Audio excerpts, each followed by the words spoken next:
Hello friends, uh, welcome to tectonic ice classes. My name is Dickens Kumar Sinha और मैं आज आप लोग को पढ़ाने जा रहा हूँ ऑकस अलायंस के बारे में। एक्चुअली हम लोग बीपीएससी मेंस का प्रिपरेशन कर रहे हैं, तो ये टॉपिक बीपीएससी 67 बीपीएससी मेंस में जीएस 1 का सेक्शन 2 का ये टॉपिक है जो करंट अफेयर्स है और ये है ऑकस अलायंस। इसके बारे में आज हम लोग देखेंगे। एक्चुअली हम लोग डेली एक टॉपिक करंट अफेयर्स का हम लोग करते जा रहे हैं। आ रहा है एक्चुअली डेली हम लोग करंट अफेयर्स का टॉपिक करते जा रहे हैं। उसमें हम लोग बहुत 4-5 टॉपिक हम लोग कवर कर चुके हैं, जिसमें एससीओ हो चुका है, I2E2 हो चुका है, IPEF जो इंडो पैसिफिक इकोनॉमिक फ्रेमवर्क है वो हो चुका है, इंडिया यूएई का ट्रेड डील हो चुका है, इंडिया ऑस्ट्रेलिया का ट्रेड डील हो चुका है। और ये हम लोग आज हम लोग देखने वाले हैं ऑगस्ट देखने वाले हैं। हम लोग एक्चुअली जो मोस्ट इंपॉर्टेंट इवेंट्स है ना गाइज, जो उसको हम लोग एक्चुअली पहले कवर कर रहे हैं और हम लोग ये करीब हम लोग 2 साल का करंट अफेयर्स जो है ना पीछे का उसको कवर करेंगे। क्योंकि अगर आप देखेंगे तो 66 का जो मेंस का एग्जाम हुआ था ना वो करीब जून जुलाई में हुआ था 2021 में। तो 2021 से जून जुलाई में देखा जाए तो 2021 का 6 महीने का उधर हो गया और 2022 का ये 2022 का पूरा हो गया, तो 1.5 ईयर तो ऐसे ही हो गया ना, 1.5 साल तो ऐसे ही हो गया। 6 महीने और पीछे जाके हम लोग पढ़ेंगे, तो 2 साल का हम लोग जितना भी करंट इवेंट्स होगा ना हम लोग का जो मोस्ट इंपॉर्टेंट होगा वो हम लोग सारा कवर करेंगे, ताकि हम लोग का GS 1 GS 2 का जितना भी करंट अफेयर्स का टॉपिक है ना उतना सारा हम लोग कवर हो जाए।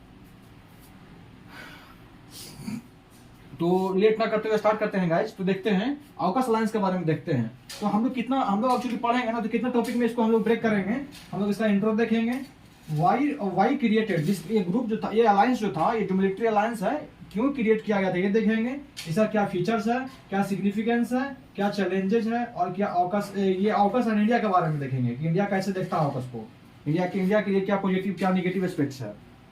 तो सबसे पहले ये बता देते हैं कि इतना सारा टॉपिक, इतना सारा जो हम लोग हेडिंग में इसको पढ़ रहे हैं ना, सब हेडिंग में इसको, तो इसमें क्या है ना कि बहुत सारा जो ऐसा हेडिंग आएगा ना, बहुत सारे हेडिंग आएगा ना, वहाँ पॉइंट रिपीट करेगा।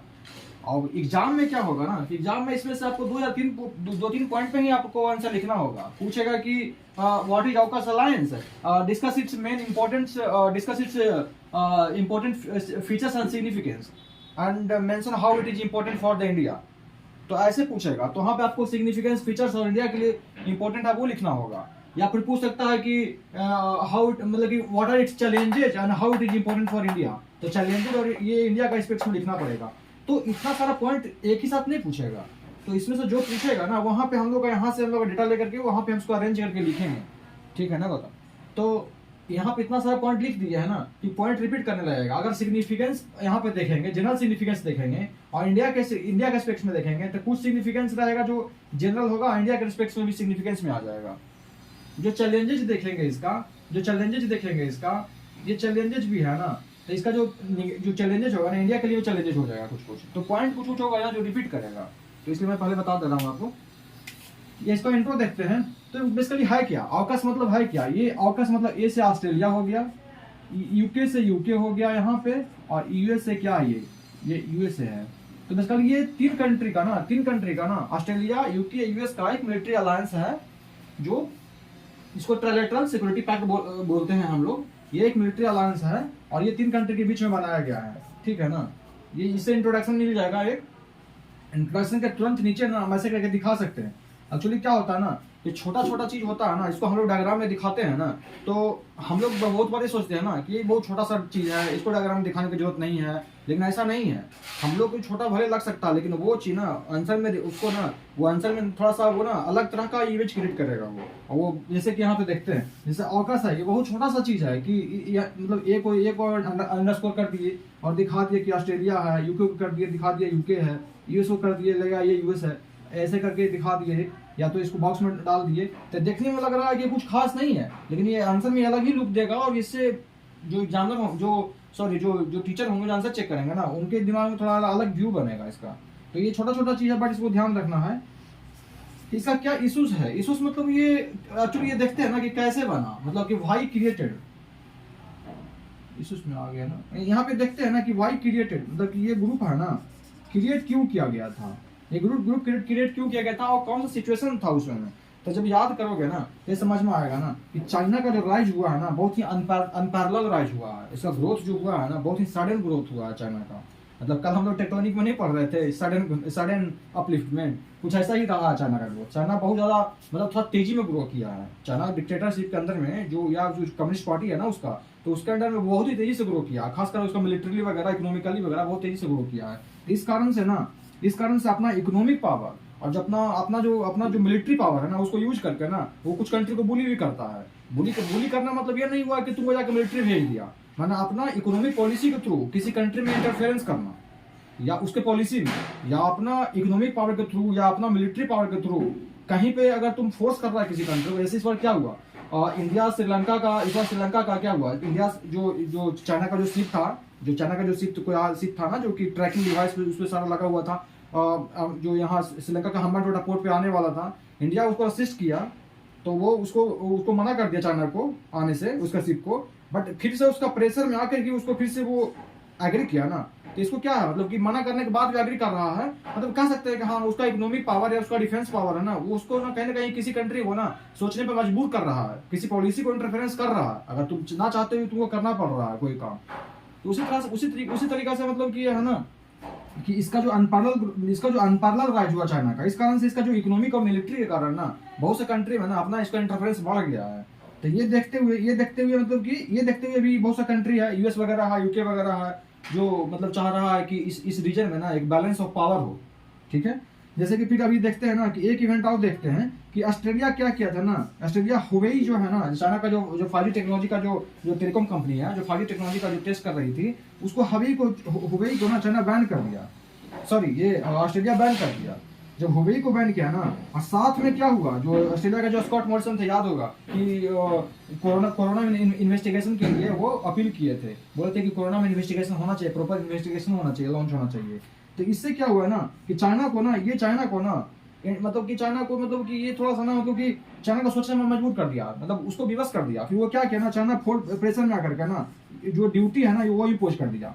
ऑस्ट्रेलिया जो एक्सपोर्ट करता था चाइना को, और ऑस्ट्रेलिया बहुत ज्यादा डिपेंडेंट है एक्सपोर्ट में चाइना पे, तो चाइना क्या किया ना उस पर अपना टैरिफ इम्पोज करना चालू कर दिया कि तुम्हारा जो इम्पोर्ट आएगा ना उसमें टैरिफ लगा देंगे, तो तुमको मतलब कि बेनिफिट होगा ही नहीं। मतलब चाह वो क्या किया बेसिकली अपना इकोनॉमिक पावर को यूज करके वो किसी कंट्री को ना प्रेशर में डाल रहा है कि तुम ये काम ना करो। तो उससे क्या हुआ, ऑस्ट्रेलिया को जब हुवेई को बैन किया, कोरोना को इन्वेस्टिगेट करने के लिए बोला, तो चाइना फिर बोला कि ड्यूटी इम्पोज कर दिया। तो ड्यूटी इम्पोज करने के बाद क्या हुआ, ऑस्ट्रेलिया फिर से क्या हुआ, ऑस्ट्रेलिया देखा कि यूएस की तरफ, ऑस्ट्रेलिया यूके की तरफ, ऑस्ट्रेलिया अदर जो डेमोक्रेसी है जो वर्ल्ड में उसकी तरफ देखना चालू किया। तभी तो हम लोग के साथ ट्रेड डील साइन हुआ, हम लोग पढ़े हैं ना कि ऑस्ट्रेलिया के साथ हम लोग का ट्रेड डील साइन हुआ है। उसका एक इम्पैक्ट यहाँ से भी दिखता है कि ऑस्ट्रेलिया धीरे धीरे इंडिया के पास आया, इंडिया के क्लोज आया इकोनॉमिकली, और ऑस्ट्रेलिया यूके और यूएसए के पास गया मिलिटरली, अपना मिलिट्री सपोर्ट के लिए। ठीक है ना, तो वहां से ये सब क्यों बना ये बता रहे हैं तुमको, इसके पीछे का बैकग्राउंड बता रहे हैं। ठीक है ना, नेक्स्ट देखते हैं कि US shifting focus to Indo Pacific. US अपना यूएस जो अपना है ना अपना फोकस को इंडो पैसिफिक की तरफ शिफ्ट कर रहा है। तुम देखोगे ना तो जैसे देखो सबसे पहले क्या किया, सबसे पहले क्वाड बनाया। ठीक है, क्वाड बनाने के बाद ये मिलिट्री अलायंस साइन किया। ठीक है, मिलिट्री अलायंस बनाने के बाद इंडो पैसिफिक इकोनॉमिक फ्रेमवर्क बनाया। ठीक है, और उसके बाद ऑलरेडी उसका 5 आइज है जो कि इंटेलिजेंस डेटा शेयरिंग वगैरह डेटा शेयर करता है। तो उसका ना धीरे धीरे ना इस रीजन में ना उसका धीरे धीरे ना अपना पकड़ बनते जा रहा है, अपना धीरे धीरे अपना पकड़ बना रहा है धीरे धीरे चाइना को कॉन्ट्रैक्ट करने के लिए। तो ये यूएस का अपना शिफ्टिंग फोकस अपना इंडो पैसिफिक, पहले इसका फोकस वेस्ट की तरफ था। देखोगे ना पहले यूएस का फोकस सीरिया था, ईरान था, इराक था, मतलब कि Syria, Iran, Iraq, Saudi Arabia, ये जो गल्फ कंट्री है अपना यहाँ पे पकड़ बनाए हुए था। अपना अफगानिस्तान था, अफगानिस्तान से भी बाहर आया और इधर धीरे धीरे इंडो पैसिफिक की तरफ शिफ्ट कर रहा है। इसका मतलब क्लियर है, बहुत सारे एग्जांपल ऐसा है, एक एग्जांपल नहीं बहुत सारे एग्जांपल जो दिखाता है कि यूएस का जो पॉलिसीज है ना वो शिफ्ट कर रहा है वेस्ट से ईस्ट की तरफ। और ये मतलब इंडिया के लिए अच्छा भी है क्योंकि इंडिया तो एक स्ट्रेटेजिक पार्टनर है ना यूएसए का। तो शिफ्टिंग फोकस हो गया। और यूके का देखेंगे ना तो यूके भी है ना, यूके भी एक्चुअली ब्रेक्जिट के बाद ना, यूके ब्रेक्जिट से पहले थोड़ा अपने मतलब उधर सेल्फ सेंटर्ड था, आसपास का जो रीजन था यूरोप में था वहां पे सेंटर्ड ज्यादा था उसका फोकस, उसका जो पॉलिसी था। बट ब्रेक्जिट के बाद ना वो भी इंडिया से ज्यादा कोऑपरेशन कर रहा है, वो भी धीरे धीरे इंडो पैसिफिक में अपना धीरे धीरे अपना फुटप्रिंट बढ़ा रहा है। अपना मिलिट्री साइज होता है तो अपना वो भी अपना शिप वगैरह भेज देता है, वो भी सबमरीन्स वगैरह। तो धीरे धीरे ये भी अपना यूके भी अपना ब्रेक्जिट के बाद अपना फोकस इंडो पैसिफिक कर रहा है। और ये क्या है ना कि एक तो नॉर्थ कोरिया है, कभी भी मिसाइल मार देता है, कभी भी जापान में मिसाइल मार दिया, कभी साउथ कोरिया में मिसाइल मार दिया, तो उसका कोई ठीक नहीं है कब मिसाइल टेस्ट कर लेगा, कौन सा मिसाइल टेस्ट कर लेगा, तो उसको भी तो कंटेन करना है, तो उसका भी एग्रेसिव बिहेवियर को कंटेन करने के लिए। और फिर safety and security of Japan and Taiwan. Japan के साथ तो जापान एक हम लोग का सबके लिए एक बहुत इंपॉर्टेंट कंट्री है, क्योंकि हम इतना इन्वेस्टमेंट इंडिया में आता है, उसके साथ इतना अच्छा हम लोग का ट्रेड रिलेशन है, इकोनॉमिक रिलेशन है, सब कुछ अच्छा है, हम लोग का मिलिट्री रिलेशन भी उसके साथ अच्छा है, स्ट्रेटेजिक रिलेशन अच्छा है, तो उसको प्रोटेक्ट करना तो यूएसए का है ना, यूएसए उसके साथ है ना एक ट्रीटी है जिसके तहत उसको जापान को प्रोटेक्ट ही करना पड़ेगा। तो इस जापान हो गया या ताइवान हो गया, सबको प्रोटेक्शन देने के लिए भी, ताकि वो सेफ महसूस कर सके, ये होलिस्टिक रूप से ना, ये सारा रीजन के कारण ना ये बनाया गया था, ये कोई एक रीजन नहीं है, ये सब कुछ को देखते हुए बनाया गया, ठीक है। उसका बाद फिर रेजिलिएंट सप्लाई चेन हो गया, सप्लाई चेन में तो रेजिलिएंट होना चाहिए ना। इसमें सिर्फ हम लोग देखेंगे, ये सिर्फ एक मिलिट्री अलायंस तो है, लेकिन इसमें और सारा कुछ चीज के बात कहा गया है, इसमें और भी सारा चीज है, जिसमें आर्टिफिशियल इंटेलिजेंस है, साइबर सिक्योरिटी है, इसमें कंप्यूटर के बारे में है, इसमें और भी सारा रेजिलिएंट सप्लाई चेन के बारे में आगे देखेंगे।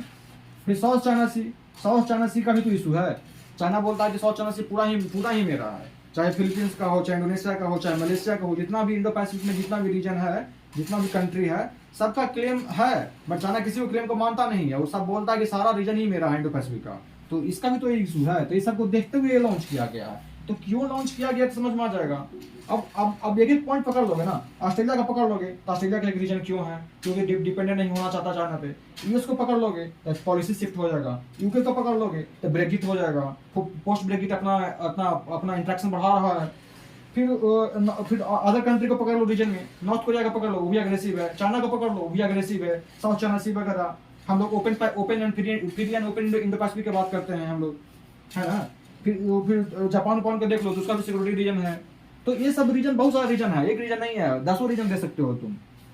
फीचर्स देखते हैं, फीचर्स में ना ऑकस है ना, इसका इस तरह से लिखेंगे, इस तरह से सर्कल बना के लिख देंगे कि इसका बहुत सारा फीचर्स है जो कि इस तरह से है। और ये सबसे पहला दिखाएंगे ना, जो मोस्ट इंपोर्टेंट है ना, जो कि सब जानते हैं, जो न्यूज में आया था कि न्यूक्लियर पावर्ड सबमरीन है ना, वो ना इसके असिस्टेंस के थ्रू, इसके डील का असिस्टेंस के थ्रू ऑस्ट्रेलिया को न्यूक्लियर पावर सबमरीन बनने वाला है, ठीक है। ये तो सब जानता है ना। बट यहाँ पे ये हो जाएगा कि सेकंड पॉइंट भी है कि ये कंप्यूटर एंड साइबर टेक्नोलॉजी में भी ये साथ में कोऑपरेट करने वाले हैं। और इसमें क्या है, इसमें एक चीज नहीं है, इसमें आर्टिफिशियल इंटेलिजेंस है, और इसी में साइबर सिक्योरिटी है, इसी में मतलब कि डीप ओशन टेक्नोलॉजी है, deep ocean cooperation, artificial intelligence हो गया, साइबर सिक्योरिटी हो गया, डीप ओशन, माने कि ओशन के अंदर कोई भी टेक्नोलॉजी डेवलप करना, ओशन के अंदर जो भी चीज है उसका स्टडी करने के लिए जो टेक्नोलॉजी डेवलप करना, या माइनिंग हो गया, डीप ओशन माइनिंग हो गया, जो भी चीजें हो गया यहाँ पे, ये सब सारा बहुत सारा पॉइंट इसमें है। तो ये हो जाएगा, यहाँ पे लिख देंगे ना यहाँ पे। फिर हाइपरसोनिक टेक्नोलॉजी और इसका काउंटर करने का काउंटर हाइपरसोनिक। अभी क्या है ना कि जितने भी कंट्री है ना, सब जो डेवलप कंट्री है ना, जो जैसे कि जिसके पास ज़्यादा जो मिलिट्री रूप से जो सुपर हैं, जैसे कि चाइना हो गया, रसिया हो गया, इंडिया हो गया, यूके हो गया, यूएसए हो गया, सब क्या कर रहा है ना कि सब हाइपरसोनिक मिसाइल पे काम कर रहा है, जो कि बहुत ही कम टाइम में विद इन मिनट्स जाकर के ना स्ट्राइक कर सकता है किसी भी रीजन को, 1000 किलोमीटर दूर भी जाकर के स्ट्राइक कर सकता है बहुत इजीली। तो इस पे काम कर रहा है सारा कंट्री। तो यूएसए ना अभी ना, ये एक्चुअली ट्रेड डील साइन होने के बाद ये ऐड हुआ है। जब ट्रेड डील साइन हो रहा था ना, ट्रेड डील नहीं, जब ऑगस्ट जब अलायंस साइन हो रहा था, जब अलायंस बन रहा था, तो उस समय ये पॉइंट नहीं था, बट बाद में इसको ऐड किया गया इसके फीचर में कि ये हाइपरसोनिक मिसाइल पे भी दोनों साथ में काम करेंगे तीनों कंट्री। और उसका काउंटर हाइपरसोनिक, कि अगर हाइपरसोनिक को अट्रैक करता है हाइपरसोनिक मिसाइल से, तो उसका काउंटर किस तरह से करना है, ये बात ही साइन होगा, ये भी हो जाएगा पॉइंट इसमें। और ये integrated defence related science, supply chain and industrial base, मैंने क्या कहा, कोऑपरेशन किस चीज में, साइंस में कोऑपरेशन, सप्लाई चेन में कोऑपरेशन एंड इंडस्ट्रियल बेस में कोऑपरेशन। साइंस बोले तो क्या, नॉर्मल साइंस जो साइंस एंड टेक्नोलॉजी है, किससे, इंटीग्रेटेड डिफेंस रिलेटेड साइंस, माने कि डिफेंस से रिलेटेड कोई भी टेक्नोलॉजी से रिलेटेड कोई भी साइंस है ना, जो कि साइंस एंड टेक्नोलॉजी है ना, जो डिफेंस से रिलेटेड है, उसमें ये लोग कोऑपरेट करेंगे। सप्लाई चेन, अब जब डिफेंस का मैन्युफैक्चरिंग का कोई भी हमारा जो सप्लाई चेन है ना, जैसे कि टैंक बन रहा है, अब एयरफोर्स आर्टिलरी है, गन्स है, हेलीकॉप्टर है, जो भी पैराशूट्स वगैरह बन रहा है, राइफल बन रहा है, जो भी बन रहा है ना, उसका सप्लाई चेन वगैरह देखना, या फिर इंडस्ट्रियल बेस, ये सब को ना इंटीग्रेट करने की बात करता है। ठीक है ना, नींद आ रहा है क्या जी? नहीं था। ये सब ये सब को इंटीग्रेट करने की बात करता है। फिर तो ये सब लिख दोगे ना ये सब। हाँ। उसके बाद इंट्रो हो गया, वाई क्रिएटेड, फीचर्स हो गया। अब सिग्निफिकेंस देखते हैं। सिग्निफिकेंस, तो ये सब पॉइंट को समझने के बाद सिग्निफिकेंस तो अब समझ में आता है ना। क्या समझ में आता है कि ये स्टेबिलिटी इंडो पैसिफिक में लाएगा, समझ में आता है। Free and open Indo Pacific की बात करेगा ये। और फिर जब ये इंडो पैसिफिक आएगा, फ्री ओपन आएगा, तो हम ये डायग्राम दिखा देंगे। ये पहले भी एक दो बार देख चुके हैं डायग्राम इंडो पैसिफिक का। उसके बाद क्या है, ये क्वाड को कंप्लीट, ये quad can be complimented, quad को कॉम्प्लीमेंट करेगा। 16 मिनट। अच्छा, क्वाड को कॉम्प्लीमेंट करेगा कि नहीं? क्वाड को कॉम्प्लीमेंट करेगा। क्वाड में हम लोग बेसिकली हम लोग जनरल बात करते हैं, कोई एक चीज पे फोकस नहीं करते हैं। मतलब कि हम लोग मिलिट्री पे सिर्फ फोकस नहीं करते हैं। मिलिट्री में मालाबार एक्सरसाइज करते हैं, ये है, बट उसमें सिर्फ मिलिट्री पे फोकस नहीं करते हैं। उसमें हम सप्लाई चेन की बात करते हैं, उसमें क्लाइमेट चेंज की बात करते हैं, उसमें इकोनॉमी की बात करते हैं, कैसे साथ में ग्रो कर सकते हैं। जब कोरोना आया तो उसके वैक्सीन की बात करते हैं, हेल्थ की बात करते हैं, कोई भी रिस्की ऑपरेशन चलाना है इंडो पैसिफिक में तो उसके बात करते हैं। हर चीज के इंटीग्रेटेड बात करते हैं, कोई एक चीज नहीं है उसमें क्वाड में। बट ये तो सिर्फ मिलिट्री अलायंस है ये, तो यहाँ इसको भी कॉम्प्लीमेंट करेगा ना, ये मिलिटरली इसको भी कॉम्प्लीमेंट करेगा इसको। उसके बाद क्या है, security of Japan and Taiwan. अभी देखे थे, जापान ताइवान को भी सिक्योरिटी प्रोवाइड कराना है, ताकि अगर ये ऐसा बनेगा तो चाइना को काउंटर करने में इजी होगा ना। तो उसको एशियान रेगुलेशन, एशिया का एशियान कंट्री जितना भी है, एशियान कंट्री जो इतना भी है उस रीजन में, उसको भी तो सिक्योरिटी चाहिए ना। अगर साउथ चाइना सी का इशू आता है, साउथ चाइना सी को क्लेम करता है चाइना, तो इसको भी तो हेल्प मिलेगा ना काउंटर करने में। सिग्निफिकेंस में आ जाएगा कि साउथ चाइना सी, यूएस साउथ चाइना सी को क्लेम करता है, इस क्लेम को हम लोग अति कर सकते हैं, काउंटर कर सकते हैं।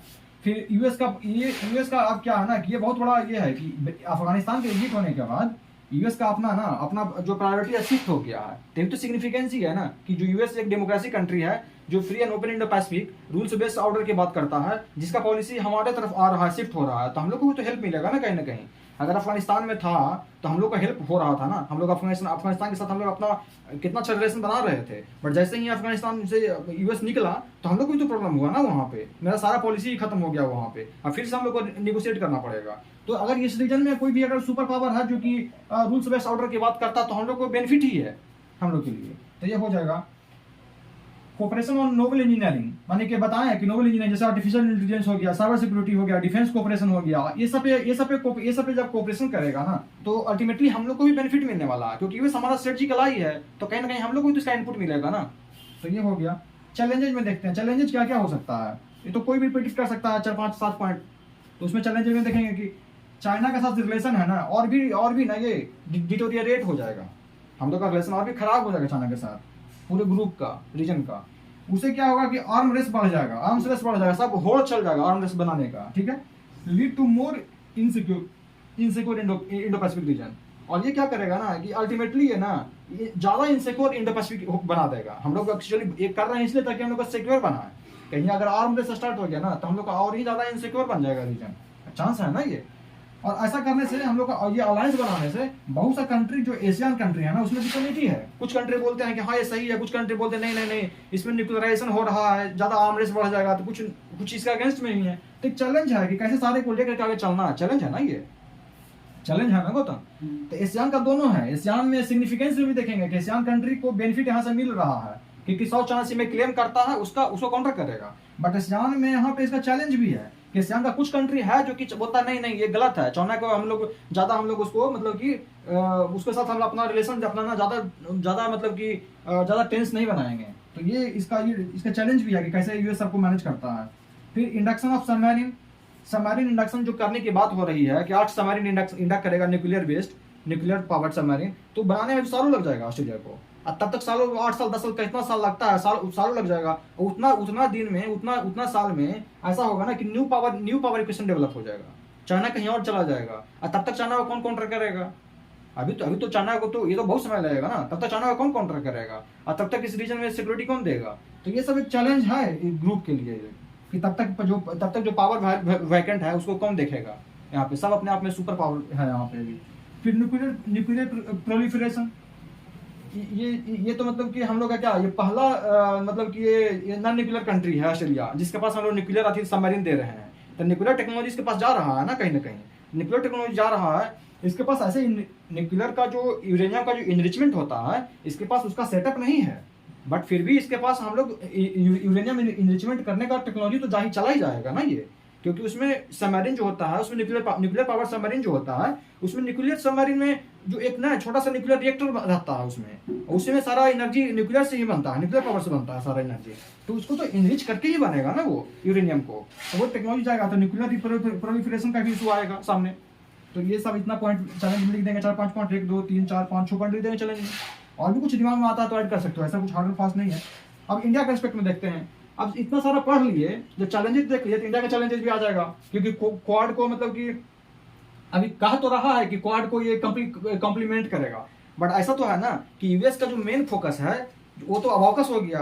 अब क्वाड में तो छोटा छोटा चीज है, जो अदर सब इशू रहेगा उसको क्वाड में डिस्कस करेगा, मेन इशू तो अपना कोर्टिंग के साथ डिस्कस करेगा जो बनाया हुआ है एक ऑकस, तो ये इसका निगेटिव पॉइंट है इंडिया के लिए।